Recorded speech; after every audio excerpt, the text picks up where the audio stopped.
Andy, it's great to have you on the podcast. Welcome. Thank you, Carey. So I want to go back 2 years because I remember around the time the pandemic started, you, along with a couple of others, posted a pivotal article that got cited widely. And you used the metaphor, is this pandemic thing, which nobody knew what we were signing up for.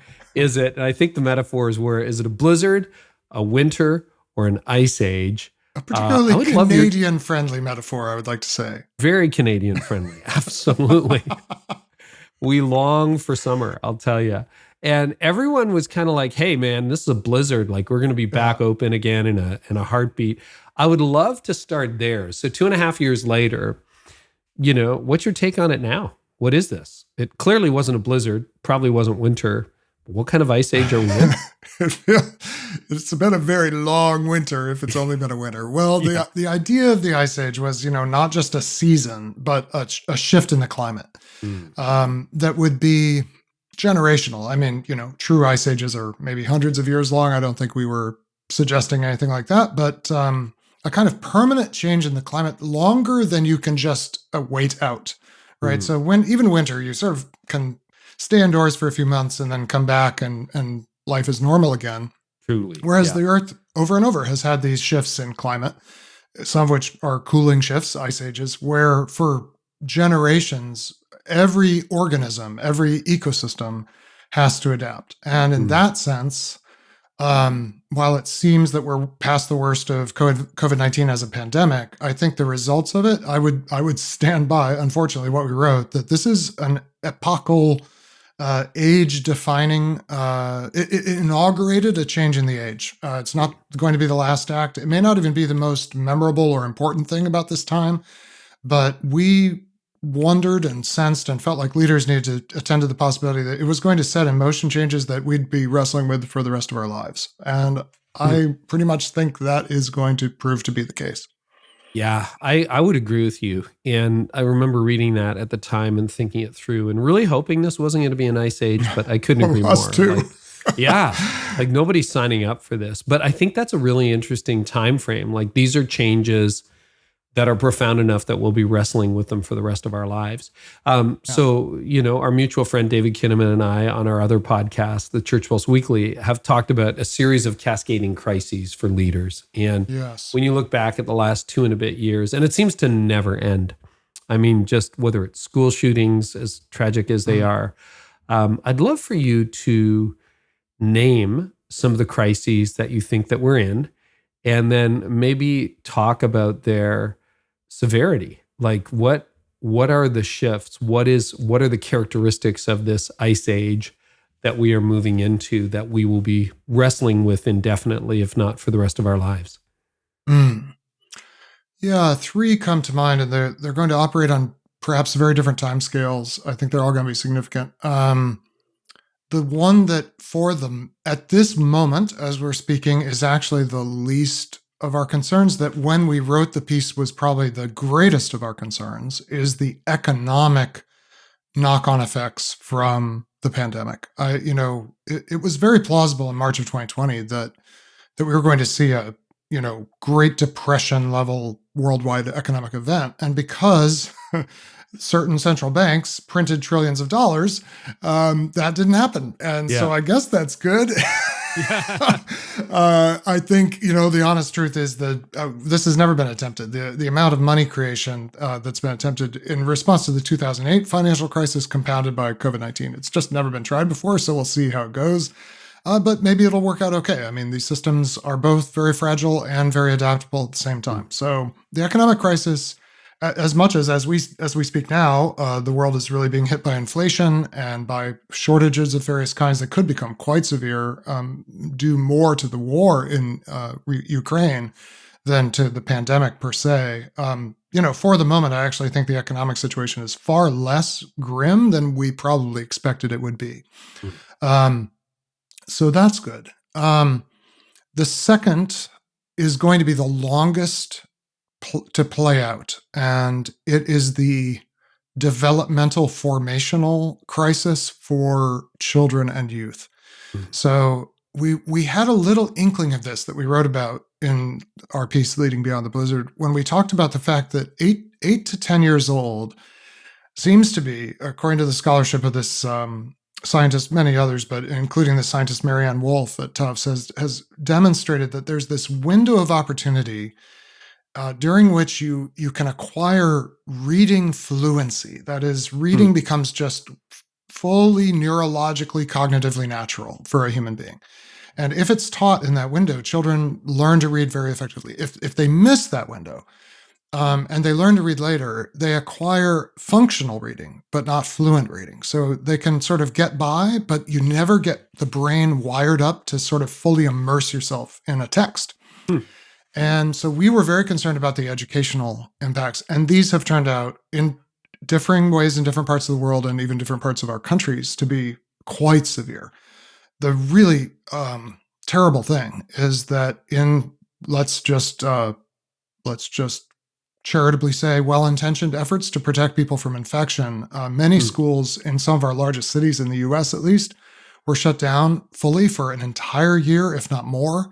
The learning that was attempted to be provided over Zoom and so forth was really not at all workable, especially for more challenged communities or less resourced communities.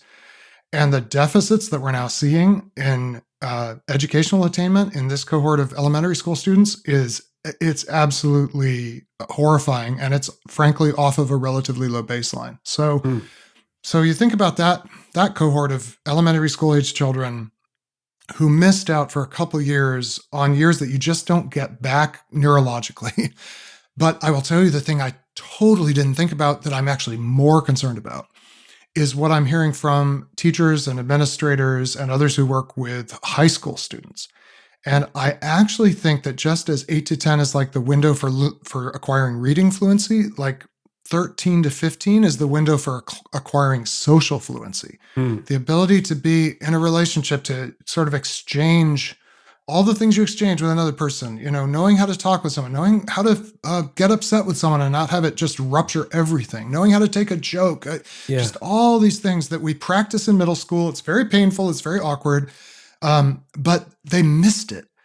And what I'm hearing from my friends who teach in these environments or work in these environments is absolutely apocalyptic. Like I've had all these teachers say, oh yes, things that we could just take for granted in our ninth graders 2 years ago or in 2019, we can't even, I had one teacher say, we can't do group exercises. He said, I used to teach all with group discussion.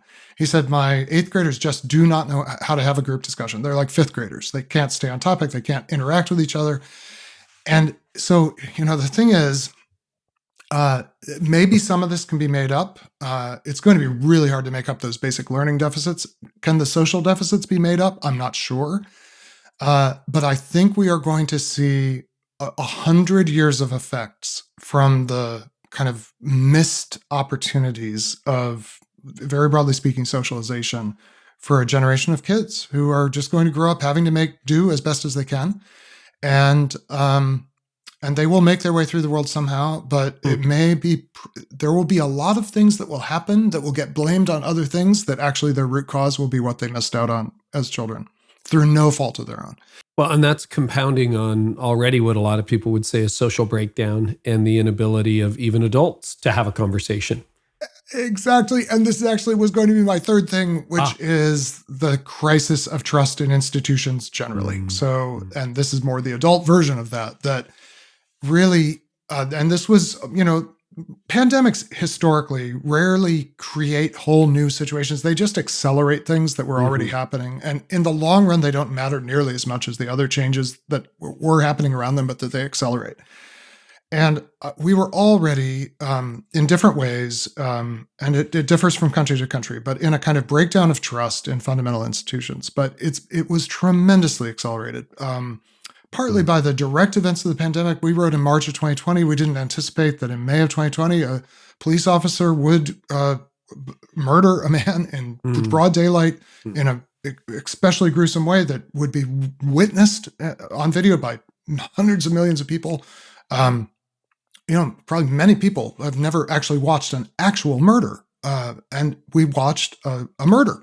I actually did not watch the video. I chose not to watch it, but many, many people did. And the trauma of that, the rage of that, the collapse of trust that caused, and the knock-on effects, especially severe in the U.S., but setting off echoes everywhere in the world.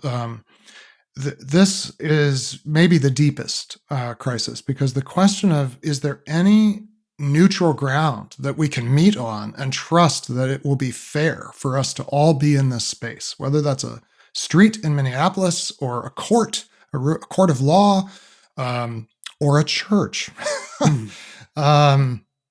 There's a real crisis of trust in all of these institutions now. So welcome to the Ice Age. All this is going to be the reality for the rest of our lives. We're going to be unraveling each of these things: the economic, the educational, and the institutional. I'd like to break that down a little bit, because actually it's funny. Earlier today, I was working on a series that I'm working on for our church on the breakdown of trust. And it's a rare time that I sit down and I'm like, I don't even know. I picked the subject. It's my fault. But like even diagnosing how bad the issue is incredible. And so I'm trying to surf off of, love the Lord your God with all your heart, mind, soul, and strength. Love your neighbor as yourself. Well, how do you love God and how do you love your neighbor if you can't trust God and can't trust your neighbor, and the only person you trust is yourself? Like, that's a really profound issue, and I'm struggling even to have words. Maybe I'll abandon it and do like a simple series. That would be easier. But do something on sex or something simple. Something like on that. sex. That's gotta be less challenging, Andy. But I'm sitting there looking at my notes, going, "This is a really profound subject," and I'd love your take on that, because I think you're right. In the same way that to protect ourselves, we isolated ourselves. Somebody pointed out to me, right? Like they. In the pandemic, the other people became the enemy, right? Like, are you going to infect me? Is someone else going to infect me? And whether that lasted a month or 2 years, depending on where you lived or what your perspective is, it really kind of weaponized humanity. But then we also lost trust in each other. We lost trust in our politicians, which was already low. What happens when trust breaks down?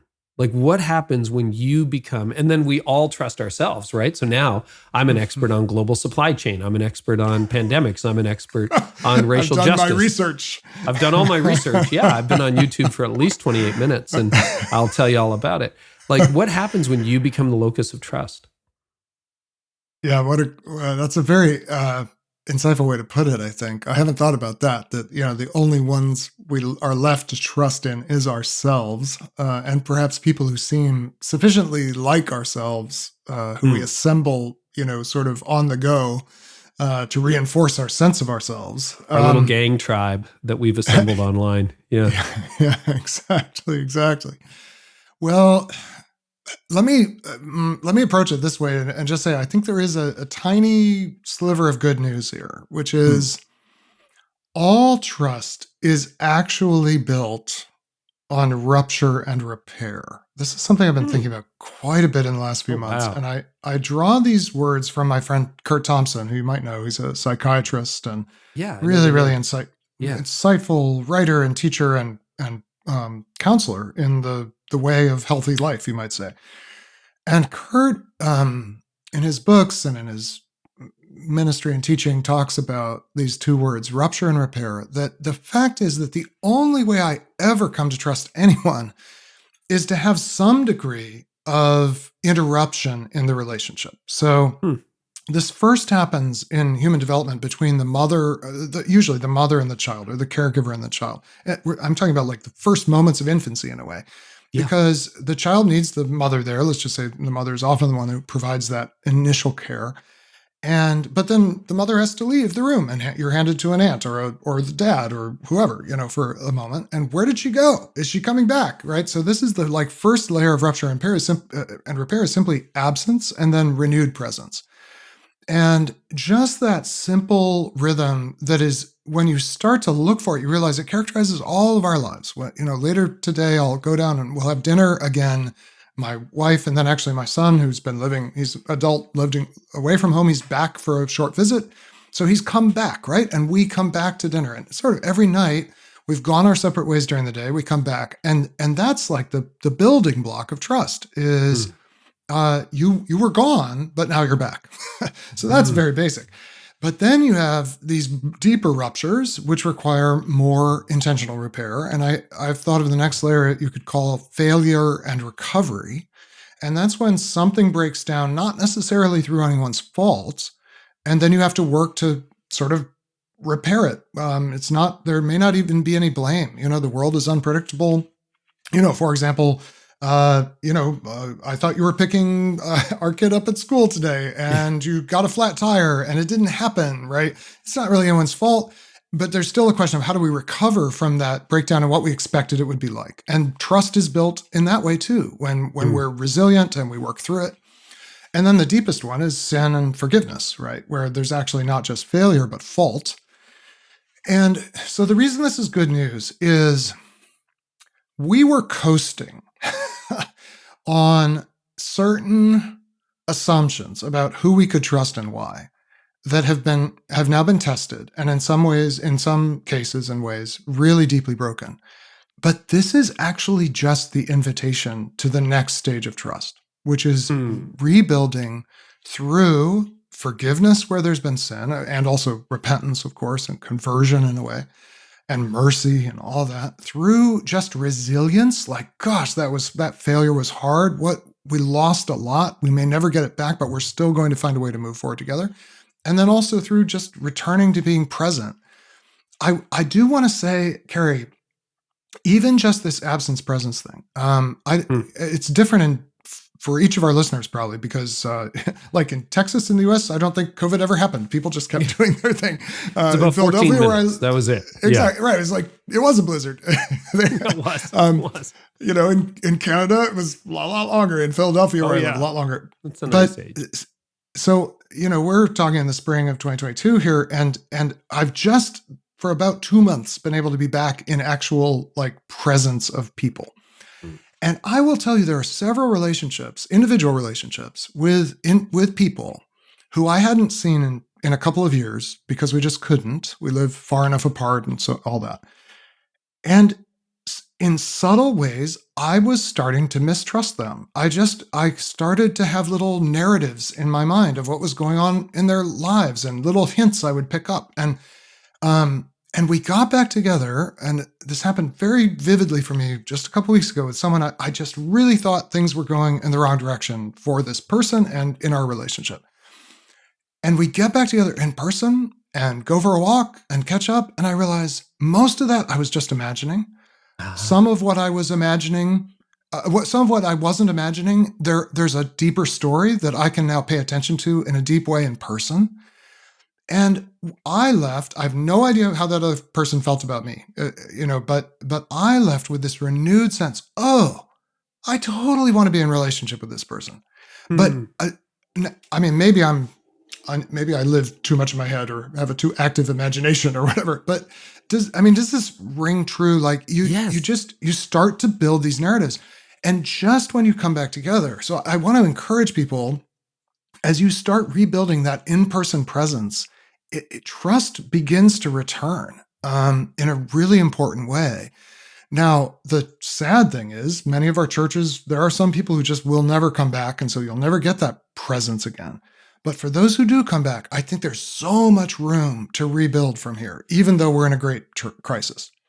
Now, how all this scales up to the massive institutions that we have in our modern world, I do not exactly know. But maybe we just begin where we are and start rebuilding. It's interesting because, we have largely tracked with people we know online for months or a couple of years in some cases. And I had a very similar thing happen where, one person drank the crazy pill, I thought, and I thought, wow, he's really gone off the deep end. And then, we haven't really had that walk yet. Yeah. But in the few times that I've connected with that person, it's like, oh yeah, you're a real human and you're actually a decent human. And you're not maybe your feed is a little bit crazy trained, but you're like a really good person. And it really does change that. So I think that is hopeful and helpful. And I think you're right. Forgiveness, uh, repentance and even understanding and empathy for someone else's viewpoint can be really good. And I've, come to think of it, I'm thinking of a friend we hung out with recently, and she had a reconciliation with her sister, and they were on opposite ends of the whole COVID thing. And it was like, oh, that's right. We do actually get along, and it might be different. But what do you do now? Because, this is a leadership podcast. A lot of people are leading those institutions. And I think the average pastor, the average business leader may have gone down a couple of notches in trust, in that just because you hold a position, we've talked about this for decades. John Maxwell wrote about holding a title doesn't make you a leader, et cetera, a decade ago, 2 decades ago. So we know this, but it really seems to have accelerated. So what are the implications for institutions that are mistrusted, whether that's congregations, denominations, associations, universities, seminaries, governments? They're all sort of mistrusted now and got a lot of eye rolls. Wow. Well, a couple thoughts. I mean, one is don't neglect the 12 that you can actually have the most connected relationship with. So none of us can sustain a large number of real personal connections. And so I think of all leadership, all culture making happens in these circles of 3, 12, and 120. And the 3 is like the core inner circle where there can be, and I think often you could truly say total trust. Like we know each other so well that we don't always agree, but there's never a fundamental breakdown, because we know what each other is feeling, thinking is probably how they're going to respond in a given moment. The 12 is the next circle out, and 12 is a number that's important because in a room of real human beings, like a physical room, not a Zoom room, 12 is about the maximum number where you can actually simultaneously attend to what each person is subtly thinking and feeling. You know when someone's out of sorts. You know when someone is restless. You know when someone isn't really on board. You get much bigger than 12 and you lose the ability. I think it's literally wired into our brains. You just lose the ability to keep track. You can hardly keep track of if everybody's even there. That's when you start using the buddy system to make sure all the kindergartners are still here. But with 12, and I think it's kind of the maximum, you can do that. And every leader, I think right now, needs to be thinking, how am I pouring into trust, not just with my 3, and I think the temptation is to shrink our circles, like just to have one person left I can trust, right? Yeah, exactly, exactly, 100%. Right. But that's very dangerous. So you need to be like pushing out to get that 12 together at whatever cost you can afford to pay, and maybe a little more, like sacrificially investing in time, because that needs to be solid, and there may be rupture and repair to be worked through there. And again, that's not bad news. That's just the way relationships are built and the way trust is built. The challenge with institutional leadership is that you have so many more than 12 who are looking to you, who are paying attention, who are trying to interpret what you're doing. And, 2 things come to mind here. One, which is very general, is, well, they're both kind of general, but one which is perennially true is that you have to lead through symbolic action. So the way that leaders get things done at institutional scale is they make very considered choices about what they're going to do in public, when, and why. Because you've got to choose moments that somehow signal and compress and condense into a brief moment all the values you're trying to advance. And I don't know how to prescribe that. I think that for those of us who are Christian, like, you pray for the Holy Spirit to give me the right moment to say the right thing, or do the right thing, or not do something, or, whatever. You got to look for those symbolic actions. And I think in this moment, you have to ask, what are the biggest fault lines, and what are the symbolic actions available to me that would reframe for this community I'm entrusted with leading a different way of seeing where we're stuck, maybe. The other thing I would say is, and this may be always true, but I feel like it's a particular temptation right now. I think everything's so polarized that it's so tempting to just be vague.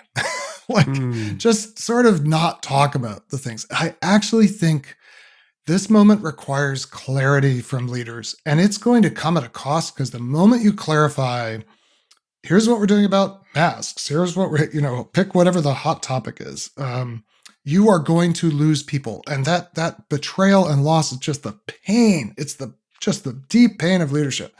But the alternative is staying vague in a way that allows everybody to misinterpret you and spin your absence of clarity for their own purposes. And then you lose everybody. So we're not going to be able to keep, in the short run, I don't think we're going to be able to keep these kind of big tents together. I think we're going to need leaders who say, this is where we're going. This is why. This is the sacrificial logic behind it. This is the repentance behind it. This is the heart behind it. And you may not go with us, but this is where we're going.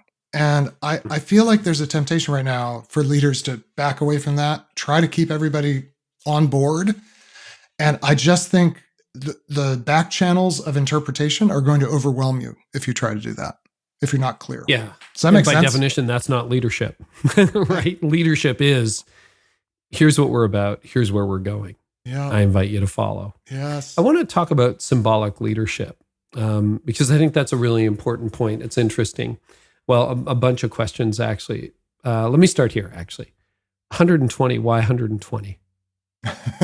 Well, I didn't make these numbers up. So 120 is right. There's 120 in the upper room, in the room at Pentecost. That's how many, which is actually an amazingly small number. Like, this is, I sometimes say 120 is how many people you need to change history, because there's only 120 there. And yet that's all it takes. It's a very small number. Like, many churches in North America are about 120 people. So I picked that number partly because this is obviously the logic of the ministry of Jesus. He has the 3, Peter, James, and John. He's got the 12. Of course, 12 is itself a flexible number, because we know there were women who are very much part of the community. They're not named as the 12, but they're definitely disciples, and they end up having kind of apostolic roles in various ways.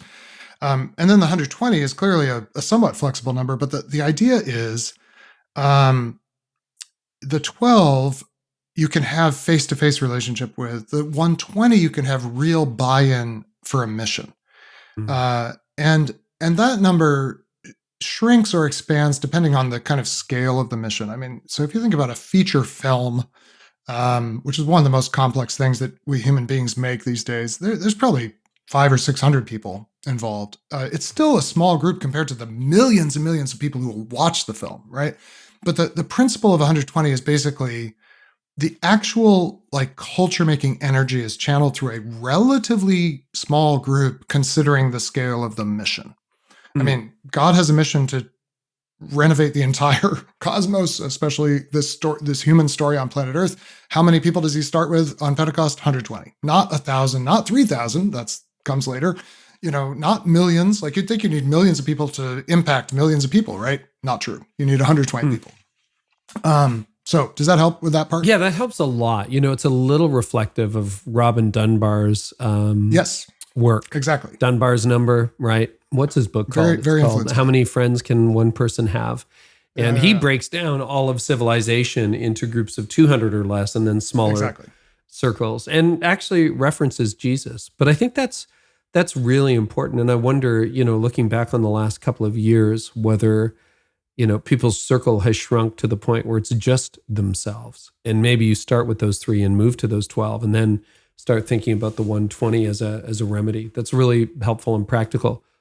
Well, and can I drill down on that for a moment? I think the other thing that happened is I think we got infatuated with the broadcasting potential of Zoom. And I would hear all the time from pastors in particular who would say, oh, well, actually, we have a lot of people attending our services.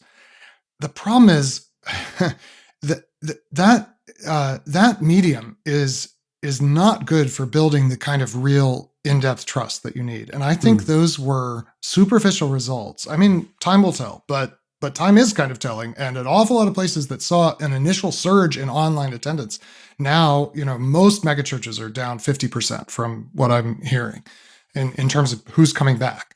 The other thing is, even that circle of 12 is too many on Zoom, because you can't actually pay attention to 12 little rectangles on your screen in the way you can to 12 human beings around a table. So the really critical thing is reestablishing these circles of trust, which never get bigger than Dunbar's number, I think. So anyway, that's maybe a rabbit trail, but I think that's important. Super helpful. When it comes to symbolic leadership, the example that came to mind, I just want to make sure we're tracking on the same thing. I think that's important. A leader has to choose what he or she does at particular times to sort of embody leadership. So I remember when we were planting our church, you are responsible for everything. Like I'm setting up and tearing down with the crew and everything. And then eventually you get a little more established and you're not part of the setup team. But every once in a while, I'd show up early or stay late and stack chairs just to show that, hey, I know this isn't my most valuable role, but I'm with you guys. Is that what you mean? Yeah. Totally. In fact, I was just with a really amazing church community in Austin, Texas, called the Austin Stone. It's a large church now, 6 congregations, one kind of governance structure. And do you know the thing that most impressed me? They probably, I was with their whole staff. It looked like maybe 80 people were there at least that day. So it's kind of that scale of organization. The thing that most impressed me was at the end of every meeting, and I was in several different settings with different groups, and they were often in kind of multi-purpose spaces. And at the end of every meeting, everyone picked up whatever stuff needed to be put away and with incredible energy and enthusiasm, like did the work together and got it done really fast. And I said to my host, I said, do you know how unusual your culture is? Because I've been plenty of places where when the meeting's over, a certain group of staff, it's their job to like clean up and everybody just kind of leaves and whoever's, the facilities people or whatever clean up. Or I've been in places where people do that work of cleanup, but sort of slowly and lazily, because it's not the most fun thing. And what was so striking, Carey, was everyone was in it together with this incredible enthusiastic energy. It was so striking. I was like, what's going on in this community that people love to clean up after a meeting? Like, I've never seen this anywhere quite the way it was. So that kind of thing has real power to generate a kind of centripetal force, that says we belong together, we love being together, even the sort of tough stuff or the less rewarding stuff, the less glamorous stuff is worth doing together. And John, my host, John Murkison, one of their pastors, he said, well, I think it's in our DNA from starting in meeting in schools where we had to break up and tear down every day. And our leaders just set the pattern way back when we started. We're going to do this together and it's going to be fun. And so it was so inspiring to see a community that lived that way. Now, even though now they're at scale and there's lots of people who could reasonably say, this is not my job, but you didn't feel like anybody was saying that's not my job. Do you have any acts of symbolic leadership that you would love to see from leaders at this moment? Can you think of an example? It's like, oh, wow, I'd love to see a leader do this. Well, the fundamental question of leaders is, are you in this for you or for me? That is, are you in this are you calling me, if you're the leader and I'm the follower, are you calling me to this level of investment and sacrifice to sort of amass power for yourself? Or are you inviting me into this way truly because it's best for me? And unfortunately, we have a lot of evidence that a lot of the time, the true motivation is to accumulate power, prestige, status, whatever for the leaders. So I think when leaders go out of their way to attend to someone who is of no use to them, someone who does not add to their prestige, like I think about this as the Instagram buddy problem. So I don't know, maybe I'm the only person who's ever commented on this, and maybe it's going to sound weird that I noticed this, but I have noticed that when people take pictures of themselves and post them on Instagram with other people, they often post pictures of themselves with more attractive people than themselves. I mean, it's just true. It's like, or equally or more attractive, right? Like, oh, wow, Look at your friends. Like, wow, And of course, we also post pictures in or bigger status or more power or more followers or whatever. Exactly. Yeah. So And it's just this subtle way that we signal, hey, look at the kind of friends I have, look at the kind of people I hang out with. And everybody from middle schoolers to megachurch pastors does it, I'm afraid. Mm-hmm. So what is it? What would it look like to have your picture taken, literally or metaphorically, with someone who doesn't make you look better, but who you are with because you genuinely need something from them.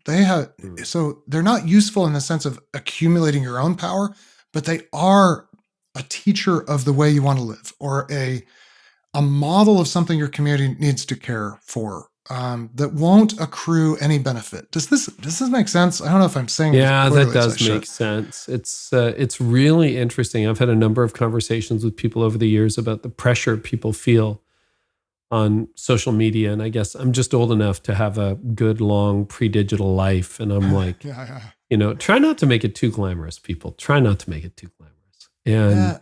And to be reflective of what life really is and the people you actually hang out with. I think that's really good counsel. Yeah. And to push it a bit, so I think about the extremities of life are in some ways, the times when we are of no material use to others, and we have to be valued simply for who we are. So this is when we're infants, when we're very old, and when we are temporarily or permanently disabled or incapacitated in some way. And if you are a leader of a big, successful organization, do your people see you with people with intellectual disabilities, just engaging with them, learning from them, caring for them, honoring them? Do they see you with people who are very old and past the stage of life where they can vigorously contribute? They probably can't pick up the chair at the end of the service or whatever, but they matter. And do you show that they matter? And I think this is very neglected in our productivity-obsessed world.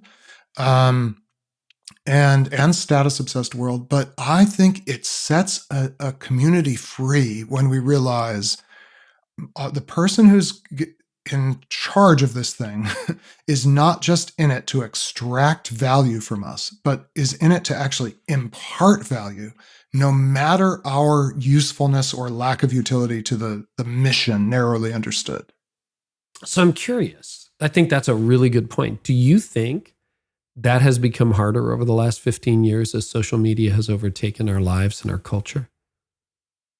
It seems to me that would be, I agree with you, but it seems to me that there was a gravitational, there was a naturalness to what you just described a decade and a bit ago that seems to have perhaps become harder today. Because so much, I'm thinking of this, Andy, and you feel free to disagree, take it in a different direction, but everything is curated, right? Everything is curated. You look at even HGTV and nobody can have a crappy house anymore. It's got to be perfect, right? Even things being renovated, you're like, it wasn't so bad, actually. It wasn't that bad. That was 8 years ago. It's fine, right? It's fine. And everything, and I think we just have this collective pressure that we're always on. We're always with the cool people. You're right. It's we're all living in middle school again. It's just known as social media. But I don't know whether that's a really good challenge, because I'm wading back into preaching at my church and I'm like, yeah, it's very easy to become the green room pastor these days. Exactly. Oh man, don't get me started on green rooms, but yeah, I don't think we have one. Well, actually we do, but pastors don't use it. I just hide in my office. That's encouraging. Yeah. And then I gave my office away. So there you go. Oh, you're doing very well. Now you just have to give up your podcast, and then you'll really give up my podcast. Holiness. I gave one away already. Maybe I'll give more away. Yeah. I think it's the mediation. I think that is part of it. I think it's also a kind of just pressure toward productivity. I think there's even another layer. This is a little bit what my most recent book is about.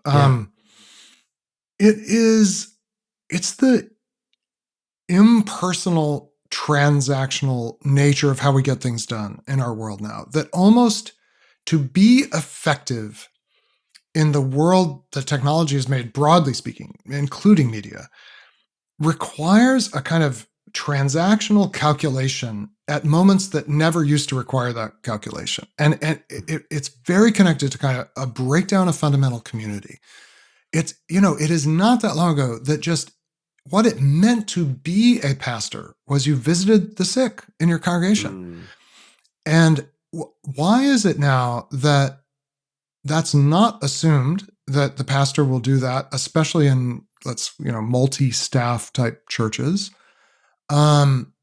It's because the pressures to deliver a certain kind of product at a certain kind of scale and pace, and the actual collapse of a community that was cohesive enough that it would matter that the pastor knew your aging parents and knew the family with a disabled child. And like that, part of the problem is, from a just purely transactional point of view, if you're the pastor of a typical kind of middle class, let's say, congregation, and most of North America is middle class, and most of North America is embedded in this kind of technological world, fairly impersonal, fairly transactional world. If you go visit that person, it doesn't actually benefit anything in the community because they're so atomized and isolated from the other people in the community that visit doesn't get talked about. It doesn't sort of reinforce any bonds that exist between people.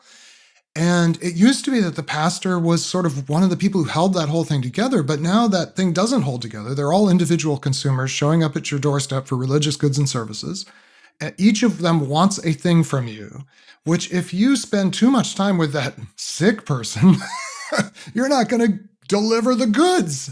And it's not actually going to feed back into communal connection. So, it would be easy to create a sense of blame or shame that we don't do this as much as we should. But I think there's powerful logic as each of us as leaders just tries to assess what moves the needle in my people feeling like I matter. Well, it matters a lot more that I show up with a really great thing on Sunday than that I was in the hospital on Tuesday. Because there's not the web of relationship that would say, yes, Carey visited so-and-so on Tuesday. Does that make sense? Yeah, you get no points for that. It's interesting because, it was 27 years ago I started at these little churches, and I still live in the same community. Those churches are buildings we sold, and the people have morphed into what is now Connexus Church. And most of the people I started with, they were in their 50s when I got here, so they're not around anymore. They've passed on. But, some of those visits with, I remember... being with a 97-year-old woman. Her name was Aunt Jenny. As she died over a few days. It took Aunt Jenny a long time to die. It really did. But I was with her with the family over those 2 or 3 days, and I'd pop in every day to see her. And those are some of my fondest memories. And, the church was small, but it was growing. But that kind of personal connection. And now, you can have millions of followers, but it feels fundamentally shifted and different, and maybe not as deeply rewarding or meaningful. And I think, maybe is that an Andy Stanley type thing where you do for one what you wish you could do for everyone if you're leading a lot of people? Or any thoughts on how you do that? Because a lot of leaders listening to this are leading large churches, large organizations, large companies, and are like, I'd love to go back to 50 people, but we're not in that world. You are and you aren't, or you aren't and you are. You aren't in the sense that, sure, there are things that grow and scale, and not always because we want them to or in the way we want them to. Some of this happens inadvertently, and we're like, oh shoot, this thing got really big. What do I do? But in another way, to the extent you are really a leader and not just a performer, you have a circle of 120. And a circle of 12 and a circle of 3. And so I might not say, you, as you attributed Andy Stanley, like do for one, I would say do for the 120. So there should be in your life, roughly plus or minus 120 people for whom you are pouring yourself out in that sacrificial way. And the way that things actually grow sustainably is those circles multiply. So conceivably, every one of those 120, if you're a bishop in the early church or in some church structures today, those might be your priests or your presbyters, your elders, right? And they've each got a congregation, but the bishop is caring for that 120 group of priests. Each of them is caring. And So the way to grow in a healthy way is to multiply these circles of 3, 12, and 120. Now, the way to grow in an unhealthy technological way is use lots of media to gather people together and put on a show for them that may be quite emotionally affecting and give them a sense of spirituality and so forth, but there's no texture of connection through circles of 3, 12, and 120 that reaches many of the people in the room. The good news is all those people left during COVID and they're probably not coming back. So you now are back to your actual circle. So are you saying, just to clarify, are you saying you shouldn't have organizations above 120? No, you should have, you can, they just have to be structured in concentric circles. That is, or in, not concentric, it might not be the right word. I know what you mean, like little clusters in cells, of 120. in clusters. Yeah, cells. Exactly. Yeah. Exactly. Yeah. I think you get above that and you are in the realm of consumption, not creation. So the difference between 120 and 1,200 is that 1,200 people, you cannot get 1,200 people to create anything. You can only get them to consume something. I mean, so there's probably 120 people involved in creating, one of my favorite current musicals, everybody's favorite current musical, Hamilton, right? Every touring cast of Hamilton is probably, including set designers, orchestra, and so forth, probably about 120 people in every touring cast. They can actually create an evening of theater. You can have 1,200 people in the room. All those people can do is sing along to something that others are creating. You cannot get 1,200 people to make something together. So the crucial question for the church is this primarily an environment where people consume religious goods and services, in which case you can scale that as big as you want? Or is this a community of people who are actually much more like traveling theater troupes who are taking out into their neighborhoods, into their places of work, into all the different sort of circles of their lives, the drama of the gospel? And for them to actually effectively live that out, you've got to think of them like a group of creators, not a group of consumers. And then you're going to think in circles of 3, 12, and 120 all the time. Well, and for leaders who maybe are questioning that, I would encourage you to look at what Andy has to say on it. Also check out Robin Dunbar. And he makes the argument that in industry and also in the military, yes, there's 30,000 troops, but they're not a mass of 30,000. Exactly. They've divisions and platoons and, and they're all broken down into much smaller digestible pieces. And the same with factory. There's a whole industrial theory, not don't think 19th century industrial, but modern, that you've got to break things down into departments, divisions, and teams, et cetera, for things to actually function. Yep. Which is really interesting. The only things masses of people can do are extremely easy things. And the harder it is, the smaller the group that has to do it. So and interestingly, the harder it is, the less it can be done by an individual either. So I sometimes use the example of climbing K2 or Everest or whatever, these, incredibly challenging mountain ascents.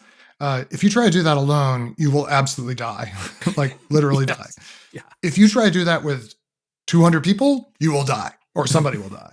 The only way to do it is with a very small group of people, 3 to 12. That's literally the only way anyone gets to the top of those mountains, because it's one of the hardest things we do. Now, is following Jesus something really easy that you can just get everybody to do? You can get everybody to do the wave in a stadium. You can get 30,000 people to do the wave. Sure. No, I dare to say no, it's very hard.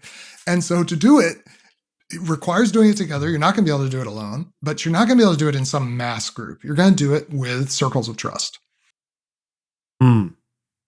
Wow, that's really profound. So I want to move to your new book, The Life We're Looking For. And you argue, and I think we've touched on this a little bit, but I'd like to go deeper, that we thought we wanted a personalized world. I don't know whether you make this reference in the book or not, but sometimes 15-year-old Carey, first of all, would have loved remote controls. That would be great. I remember lying on my bed. What a dream. Do you remember that? Do you predate remote controls? And it's I got to get up and change the vinyl. Change the channel. Yes, I think I do remember that. Change the record. How come the sides are only 20 minutes long? Come on, right? Vinyl's cool now again. But I would have dreamed of the remote control. And also, the limited budget. Like I think at my peak in college, I might have had 400 albums, like record albums. And then it went into CDs and cassette tapes and the whole deal. And now Spotify is great, but the algorithm is so annoying that it knows what I listened to yesterday. So when I go to what I think is a new playlist, it just gives me stuff that it thinks I want that I've already listened to. And I'm like, no. You don't know don't me. You have anything new? I want a different stream. And it's like over-personalized. So that's my little beef with an over-personalized world. What do you mean by an over-personalized world and a personalized world? And what's it doing to us, Andy? Yeah. Well, so often when eyes is added to anything, not always, but often, it sort of connotes a simulation of the real thing. So there's personal. I missed that. When what is added when to you anything? Add eyes, like I-Z-E, I-Z-E. Okay. Personalized. Got it. And I'm thinking like eyeballs. No, sorry. Eyes. Got it. So we are persons. I mean, to be a human is to be a person. And we are made for personal relationship. That is relationship between persons. But what we now have in our technological world is personalized, which is a word we use when it's not actually personal, but it feels personal. In other words, Spotify, there's no person on the other end saying, oh, Carey really loved that Ariana Grande song, which I'm sure is what you were thinking of. And so we should serve him up this today. It's just an algorithm, but of course it puts your name on there. Good morning, Carey. Here's your playlist for today, right? Or Siri will say, hi, Andy, So it's this simulation of personal attention. And the reason we love it is, first of all, those algorithms do have some utility in sorting out what we like. I'm not sure they always know what we want, and I don't think they often know what's best for us, but they certainly know what we like, kind of what our superficial responses of attraction and distaste are. So they're sort of useful, but they also, in an impersonal world, they're very alluring. Like, oh, this is paying attention to me. So, my device, my personal device, my iPhone, pays attention to me with a continuous presence that no person does. Like my wife does not pay nearly as untrammeled attention to me as my iPhone. My iPhone only exists to listen for my voice. Hey, Siri. I shouldn't probably say that. It's probably going to wake up. Or for me to look at it and open it up with my face. Like it's always looking for me every moment. And my children don't do that. My wife don't do that. You don't do that. And this is why a personalized world feels like, oh, finally, the world is responding to me as a person, but it's a simulation. It's not real. There's not a real face on the other side. So in some ways, the story of technology, especially in its recent digital forms, is the replacing of personal experience, where I would actually have a face-to-face relationship with another person, with a really alluring simulation, which is personalization. And that's quite a bargain we've made. Let's put it that way. Yeah, say more about the bargain, because if you think about it, it's not just music. It's not just like my Instagram is different than your Instagram. My news feed is different than your news feed. There's no more Dan Rather, Walter Cronkite, Peter Jennings telling us what we think we need. It's all personalized, which gets into that. I don't trust anybody unless you think exactly the way I think, see the world the way I see it, believe what I believe, vote the way I vote, dress the way I dress, right? So talk more about personalization. Well, that's really good. Well, I think that's a really good layer of what happens is it's actually more and more atomizing and individualizing. Your Spotify list is different from my Spotify list. There is no top 40 anymore. There's no shared experience at sort of broad levels. Another thing that happens, I think, is it's actually quite rewarding to have these devices that pay such good attention to us, you might say. And we've all had the experience of being in the room with another person, someone whom we owe love and loyalty and attention, and just finding our attention kind of wandering off to that screen. Why? Because the screen is so responsive to me in a way that another person is not. And then a third thing is there's no apparent vulnerability in personalization. That is, I don't feel threatened, generally speaking, by this experience. I feel very safe and secure and known and provided for in a way. There's a shadow side where I start to realize who is recording all the results of this algorithm and what do they know about me that I might not even know about myself. Like there's a little bit of like surveillance capitalism threat there. But the initial presentation is this is not vulnerable. Whereas for me, to be in relationship with you, even in a conversation like this, there's vulnerability, there's risk, there's uncertainty, there's the possibility of loss or a breach of trust, right? And all of this adds up to a world that gets more and more personalized, but less and less personal. And then, as so many people say, more and more connected, but more and more lonely at the same time. And I really think this is very close to the heart of the answer to the question, how did we become, and this is what my book was driven by this question, how did we become the most powerful, by many measures, most affluent people in history, and the most lonely, anxious, and depressed people, I don't know if you can say in history, but strikingly lonely, anxious, and depressed, given how beautiful our material conditions are and how good our devices are. And that actually, as they've gotten better and better, the loneliness, anxiety, and depression has just gotten more and more and more. It's because they are separating us from one another. They are undercutting the vulnerability that actually leads to resilience, the rupture and repair that leads to real trust. That doesn't have to happen with a device. But if you never practice that with another person, then you don't know if it can ever happen with another person. And so there's just this cycle of dependence on the personalized when what we're all dying for, kind of literally, is the personal. That's profound. And that's the cost. And there's more and more research. Jean Twenge, who we've had on the podcast from San Diego, University of San Diego, I think it is, she has chronicled this for over a decade now about the rise in teen and young person anxiety. And she ties it directly to the rise in technology. Do you see in the research that you've done this problem worsening from generation to generation, Andy? Well, in terms of the empirical research, I depend on scientists like Jean Twenge, so I don't have any independent data to add. I think it is very well.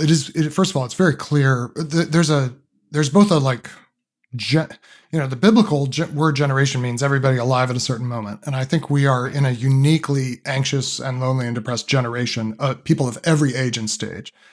But I think it is clearly affecting young people the most because they're the most exposed to it with the least buffering resources. Like, you were formed, so was I, at a time when you had to get up to change the channel on the TV. Now, at the time, that seemed like a burden, but so much of the tragic comic irony of technology is all these things we thought were burdens also were formative of a kind of resilience that gave us a way to handle suffering in the world.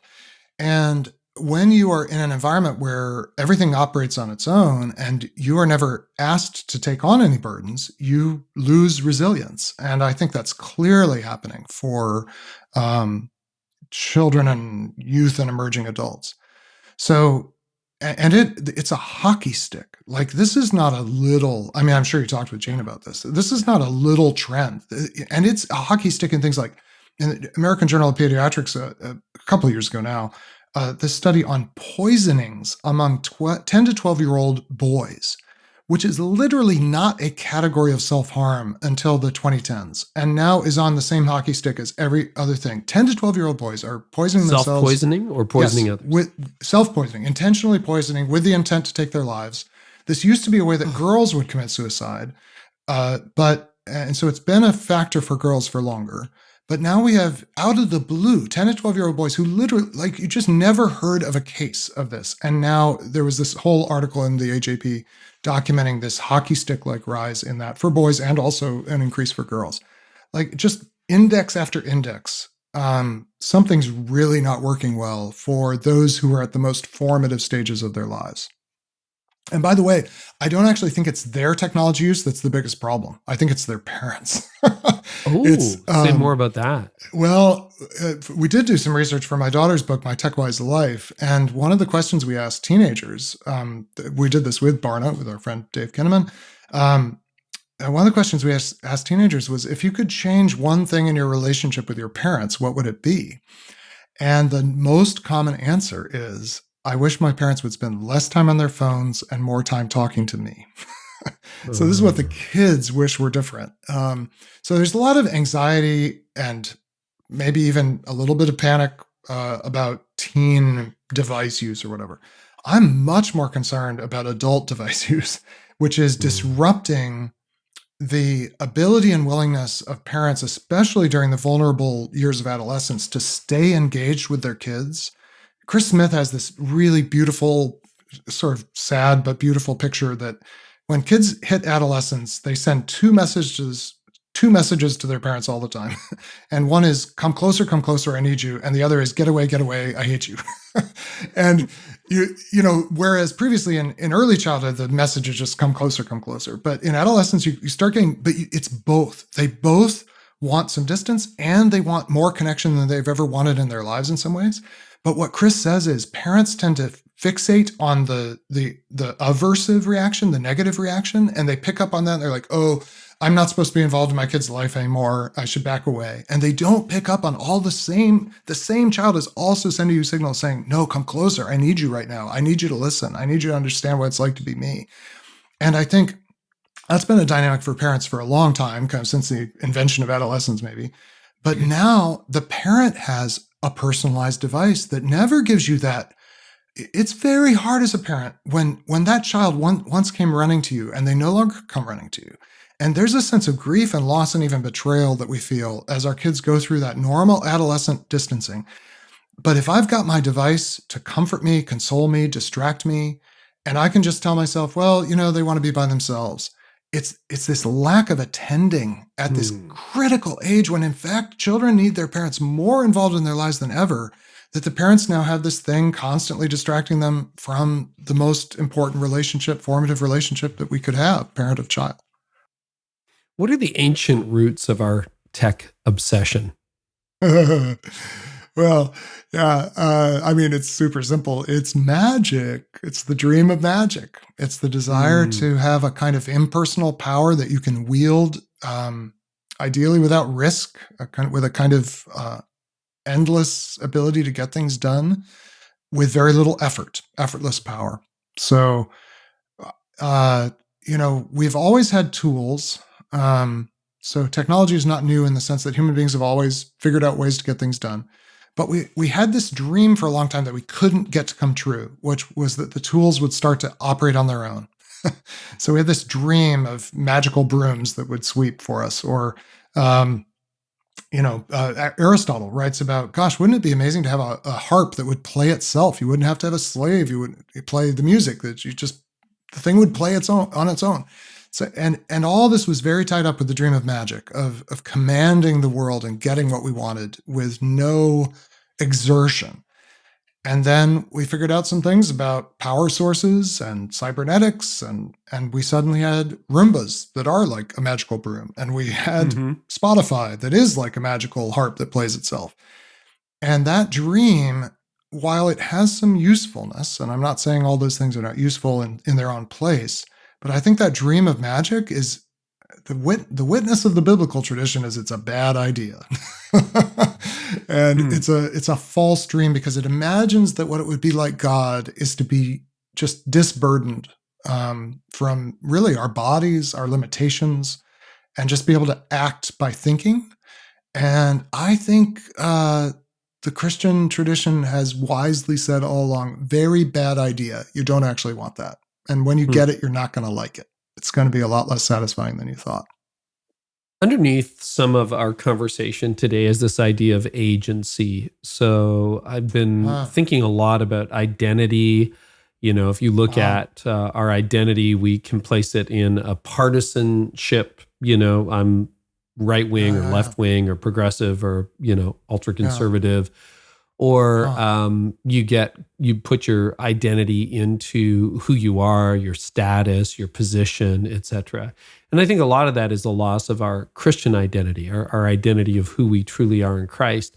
Yuval Harari, who you quote in your new book, he writes a lot about agency too. And he and Tristan Harris and others are very, very concerned that humanity is right at the precipice of losing agency. And by agency, I mean the ability to think and act freely. In other words, I made a decision and, it wasn't the algorithm that told me how to vote or what to think or what to do. Yeah. Is that something that concerns you? And if so, could you talk a little bit more about that? Agency? Do you think we're losing agency? Is that a concern? I do. And I think it's part of the irony of wanting to do magic, because magic sounds like you'd have a lot of agency. If I had magical powers, I could just make stuff happen, right? That would be awesome. Mm. But that's always predicated on this, on a collapse of personhood. That is, the dream of magic is the dream of impersonal power, as I understand it. This is why when Dr. Frankenstein creates his monster, you may remember from that story that he creates this monster, and then the thing that drives Dr. Frankenstein crazy and causes him to drive the monster away is the monster wants relationship. The monster wants, for one thing, wants someone to love, and wants to be in relationship with Dr. Frankenstein. He's like, no, I didn't make you to be like a person. I made you to be a thing that would serve me and give me power. So magic is the dream of impersonal power. And the irony is, the more we, because that's a false dream, the more we have it, the less agency we actually have, the more we are enslaved to ultimately the principalities and powers that whisper in the ears of humanity. Wouldn't you like to do this without having to be a person? Wouldn't you like to be able to do things without having relationship? And I think this is very connected to the issue of identity, because I'm meant to find out who I am through relationship with you. It's as we are together, and I don't really mean on a podcast or on a video screen the way we're doing this. I mean, we can, only insofar as you and I have actually had this with real people, like, what was her name? Jenny, who died very slowly. Like, I've lost the reference. Sorry. Yeah. Yeah. Well, your parishioner Aunt took Jenny. a long time I'm to sorry, die. That story. Yeah. Aunt Jenny. Yeah. 97-year-old Aunt Jenny. Yeah. Aunt Jenny. Mm-hmm. You were actually with her in a formative way that has made you in a small way who you are. And we then bring that into this mediated relationship.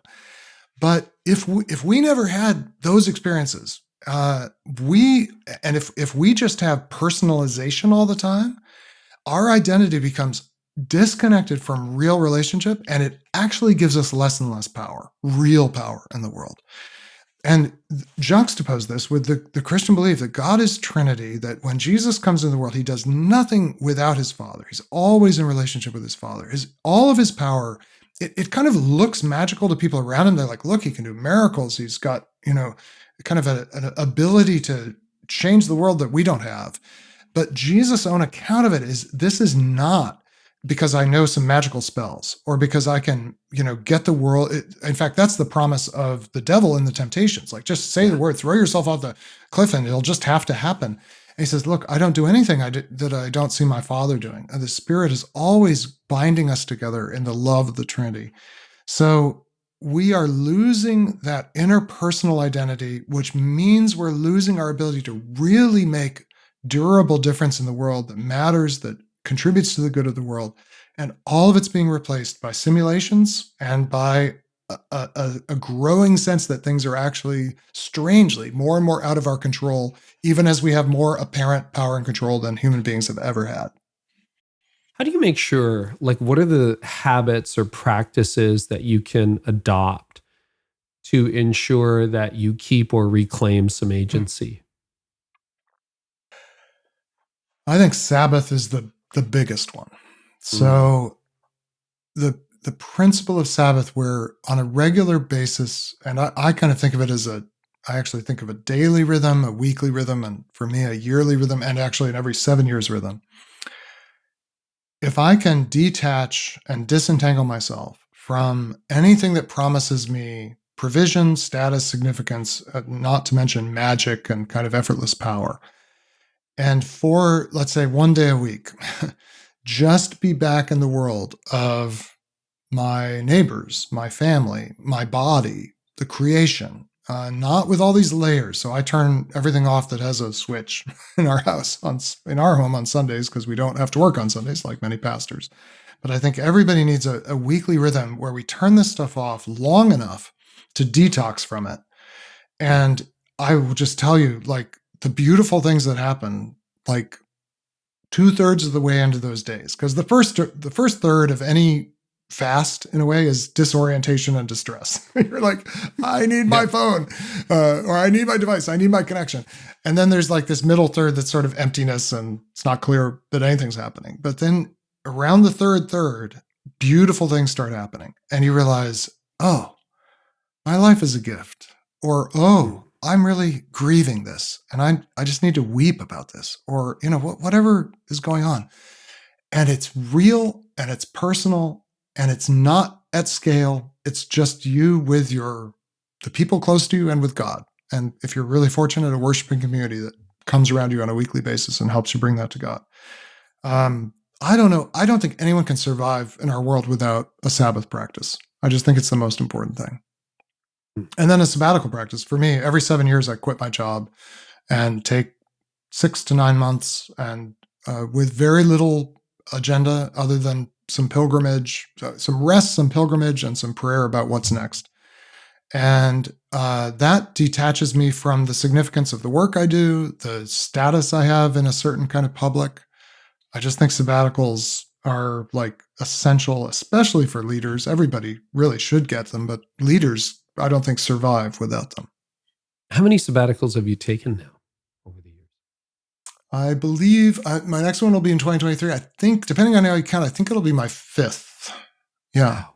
Every 7 years, and I'm 54. So that, since my first one was halfway through university, I took a year off kind of in the middle of, an Ivy League university experience. I was like, I think I should not do this school thing. I've been doing it since I was 5 years old. I'm really good at it. I get rewarded for it. And I will tell you, back then, gap years are more common now, but this was in the 1980s. Like, nobody did this, but it was life-changing. It was life-changing to step out of that system I'd gotten so good at working and be in some places where I had no idea what I was doing and had to learn a lot of different things. And then every 7 years, roughly since then, I've managed to do that. Wow. So what, just give us I'm just thinking about that. Give us an idea or two about how that changed your trajectory, taking a sabbatical year. Oh, man. I mean, I can truly say if I've made any valuable contribution to the world, and some days I wonder, but if I have, it has emerged from these sabbaticals, which is to say, in these times, I get new clarity about what the next really important thing is for me to do. So in 2015 was my last one. I turned all my devices off for all of Lent. That was crazy. Even in 2015, that was very hard to do. I'm going to try to do it again in 2023. It actually was when I came back, I turned off all the devices for Lent. Then around Easter, I went on a long pilgrimage, literally around the world, was in many different kinds of places, everywhere from Cambodia to Italy, Florence, on Easter Sunday, actually. And I came back with a clarity about what was going on in technology and a need to write about it. And 3 books, including the one with my daughter, have come out of that. That would not have happened if I hadn't had this like total pause, both literally on the tech, but also this pause in my work life that just gave me time to get enough distance and enough kind of presence of mind to figure out what the devices were doing to me and therefore maybe what they were doing to the rest of us. So that would be one example. Well, that's fantastic. Practically speaking, I guess those are either you save up for them or you have an employer who funds that. I never have had. I think we may be putting in place a sabbatical policy at Praxis where I work now. But what I do is I save just like we save for retirement. Like we have this idea in the West that you're going to have a season of life where you won't work, so you save money for that time. The problem is we pile it all up at the end of our lives. All the rest is at the end of our lives.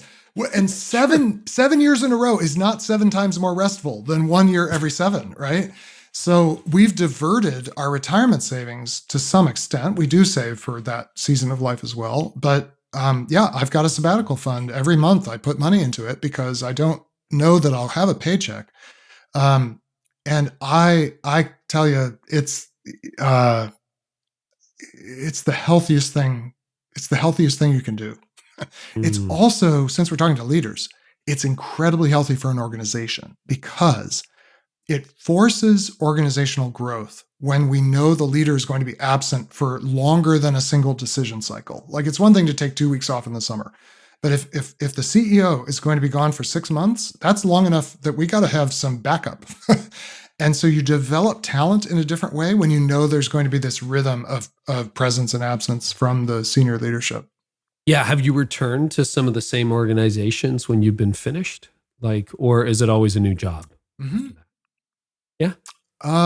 It hasn't always been a new job. No. Sometimes I've come, 2 times I came back, though the second time I came back and took on some very intensive leadership for a couple of years. This was at Christianity Day, but then actually relatively quickly realized, actually it's time for me to move on. So it has often coincided with changes, but sometimes it's just a good reset and I come back to the same theoretical title with a different perspective of what I most need to be doing.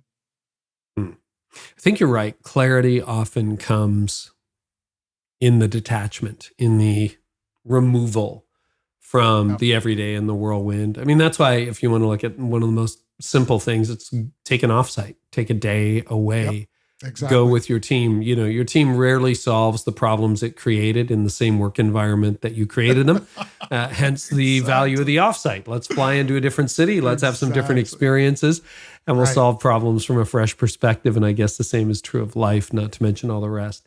Andy, this has been fascinating. So I just want to thank you so much for being on the podcast. I've appreciated your voice and your work, and have been really looking forward to this. And it's a very savory conversation. So tell us, the book is called Your Latest, and you've got a number, but The Life We're Looking For, available everywhere books are sold.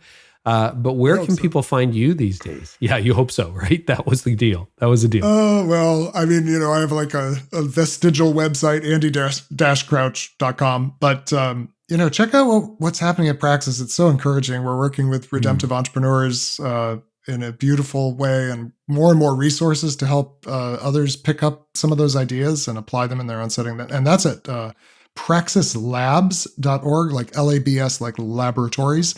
Praxislabs.org. Praxis is a really fun community to be part of right now.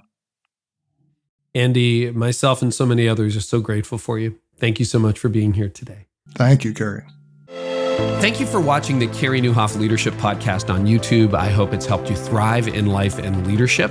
And if you haven't yet checked out the Art of Leadership Academy, inside you'll find everything you need to lead, grow, and run a church. And now, a word from our sponsor, Belay. If you've ever struggled with bookkeeping, watch this video, because not only is it going to increase your peace of mind, but you're going to wonder why you waited so long.